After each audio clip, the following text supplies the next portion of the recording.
So we're making a little a fuse holder today. It's for a lawnmower, connects straight to the battery. It's a friend of mine, and it keeps rotting out his one because it's out in the elements, this thing. We're going to make a waterproof ring connector to go on here using the 6mm ring terminal. It's a fairly hefty cable, so we're going to use yellow connectors. The bit we're interested in is just the metal part. We don't need the insulation, so let's get that off. And these just twist off. We can get rid of that. We don't need that. This is the bit we're interested in. And then if we prep this cable, only one side needs this terminal on. Take that off. Give it a little twist. Self-adhesive heat shrink. This is my last bit, but always try and get in the habit of sticking this on first, because once we crimp this on, the heat shrink's not going to be able to fit over it. So heat shrink on first, and then we'll put the terminal on. I'm going to crimp it down with some ratchet crimpers using the yellow slot. Yeah, yellow.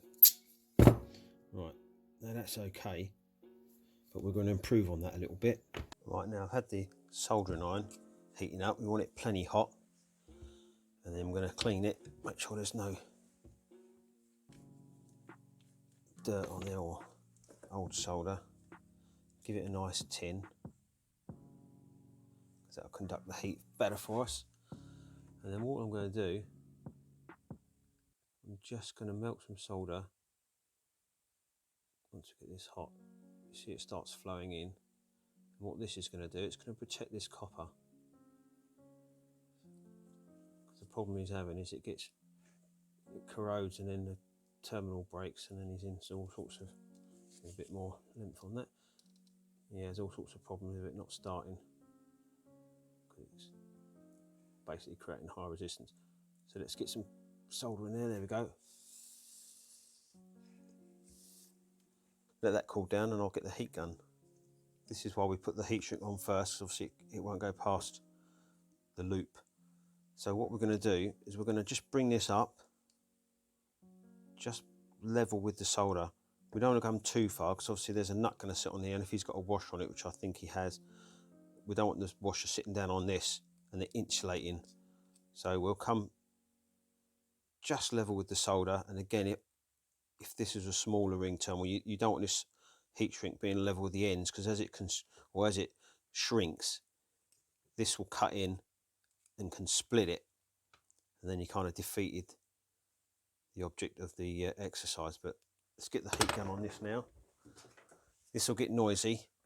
Let me get this up to temperature.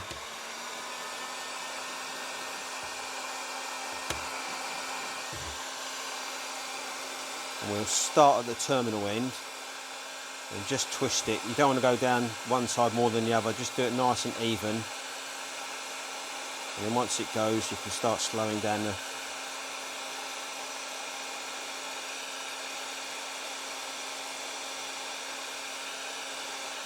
there we go.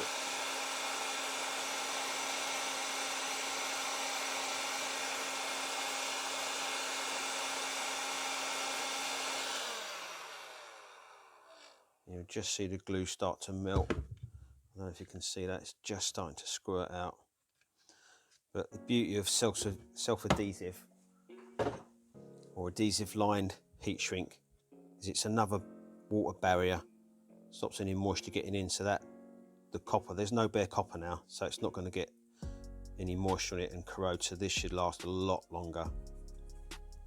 There we go, nice simple one for you. Hope you like that. If you can help me out and subscribe, I'll see you on the next one.